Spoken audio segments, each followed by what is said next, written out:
Pemirsa, pasukan Zionis Israel dan Menteri Kriminal Zionis Itamar Ben-Gvir melakukan kekerasan ekstrim dan provokasi terhadap para aktivis global Summit Flotilla. Zionis Israel menyerang dan menculik para relawan dunia yang tengah berlayar menuju Gaza, Palestina.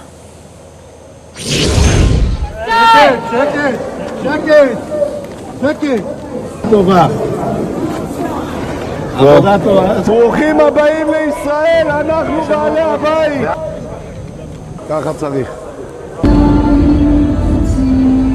Dengan tangan terikat, aktivis global Summit meneriakkan seruan bebaskan Palestina di hadapan pasukan Zionis Israel dan langsung menghadapi kekerasan dari Zionis. Menteri Kriminal Zionis Itamar Ben-Gvir juga melakukan tindakan biadab dengan provokasi dan penghinaan terhadap para warga sipil dari berbagai negara ini. Zionis Ben-Gvir tanpa rasa malu meneriakkan bahwa Israel adalah penguasa wilayah pendudukan Zionis dan meneriakkan seruan provokasi lainnya. Usai menculik lebih dari 400 relawan flotilla, pasukan penjajah Zionis membawa ratusan orang dari berbagai kalangan masyarakat ini ke penjara yang sengaja dibuat di dalam sebuah kapal militer Zionis. Meski mengalami kekerasan dari Zionis Israel, para aktivis kemanusiaan ini tetap menyerukan bahwa tujuan utama mereka mendobrak blokade ilegal Zionis Israel terhadap rakyat Palestina di Gaza dan mendesak dunia untuk tidak bungkam atas kejahatan genosida rezim apartheid Israel terhadap bangsa Palestina.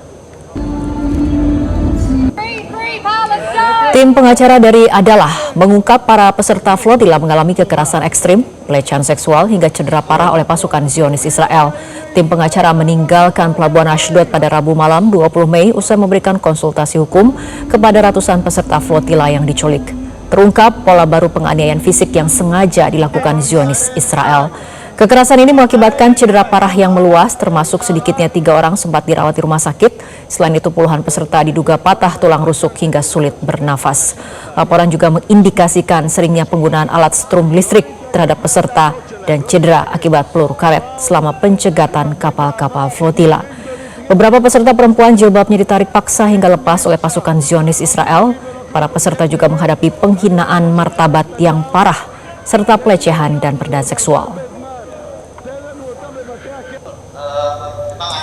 Sebelumnya pada 18 Mei lalu, Global Peace Convoy Indonesia sempat mengeluarkan pernyataan yang mendesak pemerintah untuk memastikan keselamatan relawan Indonesia. Tim GPC sempat melakukan komunikasi dengan para relawan Dompet Duafa yang masih berlayar ketika Zionis terlebih dahulu mencegat kapal yang ditumpangi jurnalis Republika.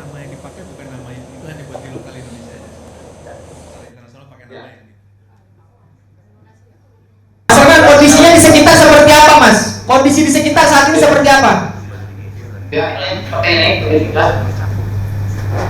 Kondisinya ombak kadang lemah, kadang besar. Tidak terlihat adanya kapal perang dari IOM maupun dari kapal-kapal kita. Kita juga tidak kelihatan kapal-kapal. Ya, karena memang tadi kita menghindar melebar.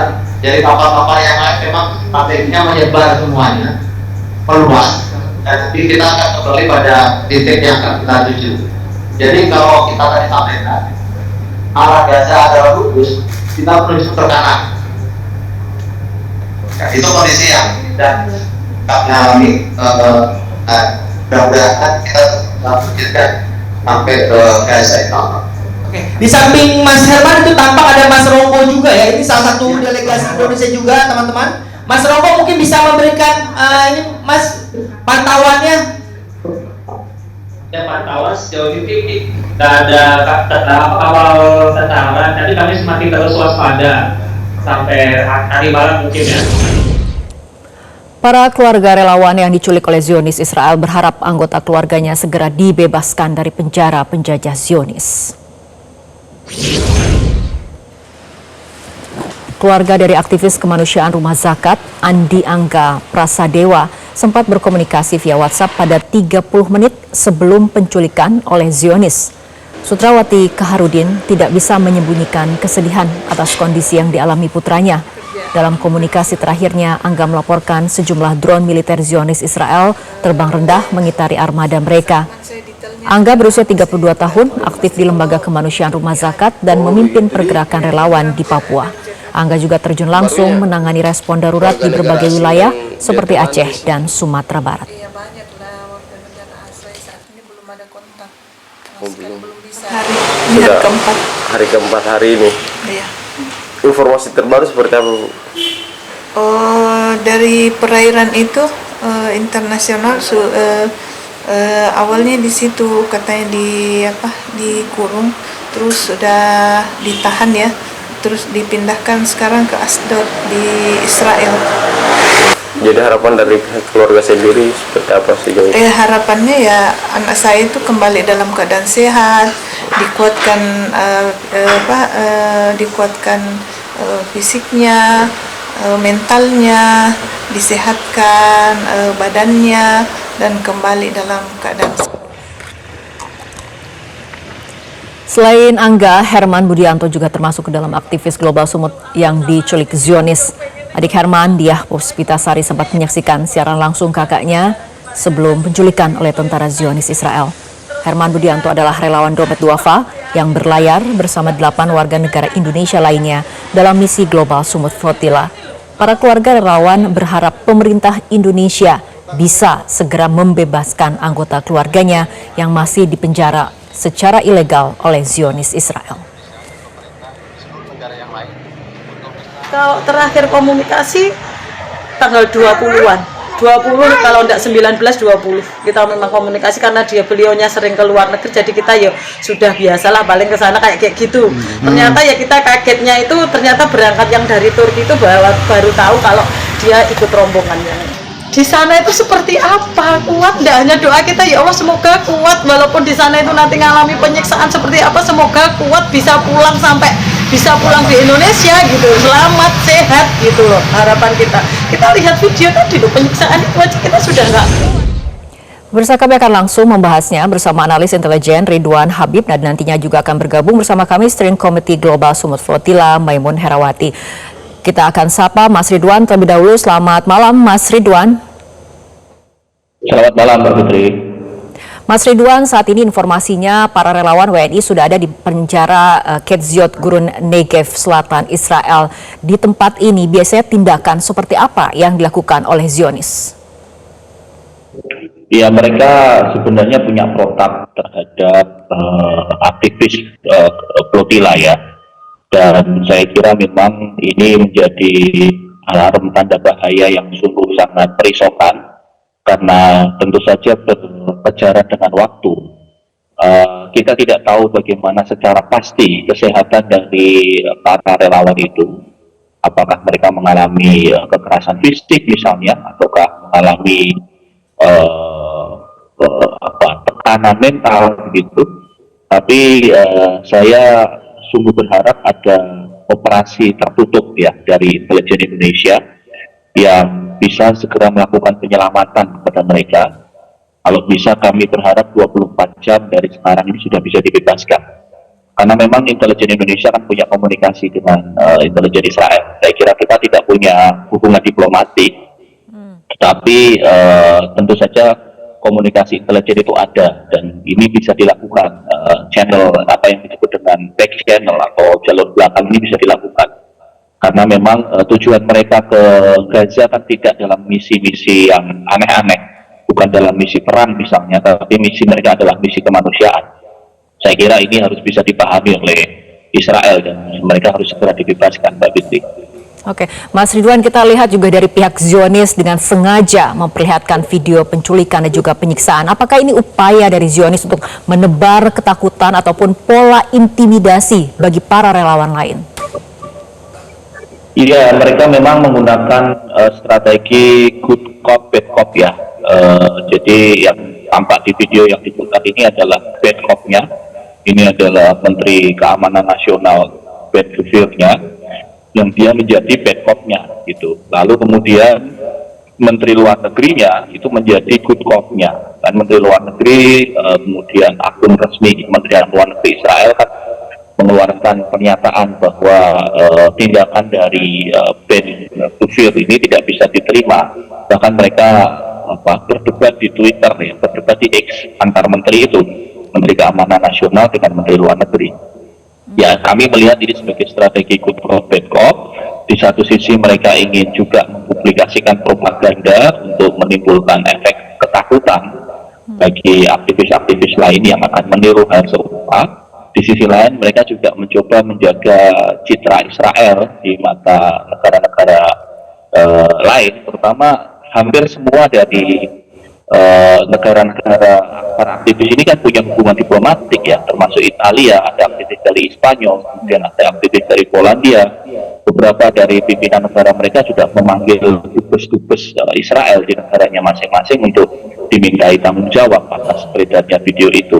Jadi tampaknya memang mereka menggunakan dua sisi komunikasi. Di satu sisi mereka ada bad cop-nya ini yang terlihat di layar ini, terlihat sangat semena-mena dan sadis. Lalu di sisi lain Menteri Luar Negerinya membantah dan mempublikasikan foto-foto memberi minum kepada para aktivis itu. Apa ini juga kemudian sebagai bentuk bagaimana impunitas Israel kemudian tidak takut pada hukum internasional dengan sengaja merilis video-video penangkapan dan juga penyiksaan terhadap para relawan internasional yang datang dengan misi kemanusiaan? Iya, itu sudah menjadi prosedur tetap mereka ya. Mereka merasa bisa bebas dari kecaman dunia internasional karena merasa bahwa PBB sekalipun tidak akan bisa berbuat apapun dengan tindakan mereka. Mereka juga merasa tegal dari International Crime Court, International Criminal Court Tribunal di Den Haag, Belanda. Jadi saya kira Mbak Fitri memang negara Zionis Israel ini memang dia sudah kepala batu ya, sudah keras kepala dan mereka tidak peduli lagi dengan tata norma internasional. Mereka bersikukuh bahwa wilayah laut di mana aktivis itu berlayar itu adalah wilayah laut Israel, yang kemudian mereka berdalih bahwa ini bagian dari upaya keamanan dalam negeri mereka. Oke. Jadi ini memang dilematis bagi kita karena di sisi lain kita ini mau nggak mau tetap harus berkomunikasi dengan Israel ya, baik itu menggunakan jalur intelijen maupun dengan jalur yang lain. Karena kita butuh para warga kita, 9 orang ini, aktivis ini bisa pulang ke Indonesia dengan selamat. Keluarga menunggu mereka agar bisa pulang dengan selamat. Jadi di sisi lain memang kita miris dan sedih dengan video-video itu dan kita tentu saja mengecam tindakan seperti itu. Oke, selain kecaman Mas Ridwan, ini kan WNI yang menjadi relawan dan relawan internasional lainnya datang dalam kapasitas kemanusiaan dan tidak bersenjata. Nah, apakah pelanggaran berat Israel terhadap yang dilakukan terhadap para relawan ini bisa dilaporkan misalnya ke Mahkamah Pidana Internasional ataupun lembaga hukum internasional lainnya? Artinya upaya konkret apa selain hanya pada batasan kecaman saja? Ya, semuanya sudah dilakukan oleh aktivis yang sebelumnya berupaya masuk ya. Kan ini bukan kapal pertama, ada beberapa misi-misi sebelumnya yang juga sama ditangkap oleh Israel dan mereka melaporkannya ke PBB, melaporkannya ke Dewan HAM PBB, kemudian melaporkannya ke International Crime Court ICC di Den Haag, Belanda. Tetapi ya sama saja tidak ada upaya apapun ya, upaya paksa apapun misalnya dari PBB maupun dari ICC terhadap pemerintahan Israel. Iya, salah satunya karena memang dari sisi Israel sendiri, mereka kan tidak mengakui ICC di Den Haag itu. Termasuk juga sebenarnya Indonesia kan kita tidak mengikuti konvensi ICC ya. Jadi kita tidak meratifikasi International Court Tribunal di Den Haag itu. Jadi sebenarnya memang ini dilematis sekali karena kita tahu bahwa Israel ini negara yang keras kepala, negara yang merasa paling benar, negara yang merasa paling hebat dan bisa menguasai tatanan organisasi internasional. Di sisi lain kita prihatin dengan aktivitas teman-teman tidak hanya dari Indonesia, dari seluruh dunia ini untuk menembus bantuan kemanusiaan untuk rakyat Gaza yang sangat membutuhkan itu. Oke, baik Mas Ridwan, kita akan lanjutkan kembali perbincangan tapi kita ikuti jeda berikut terlebih dahulu.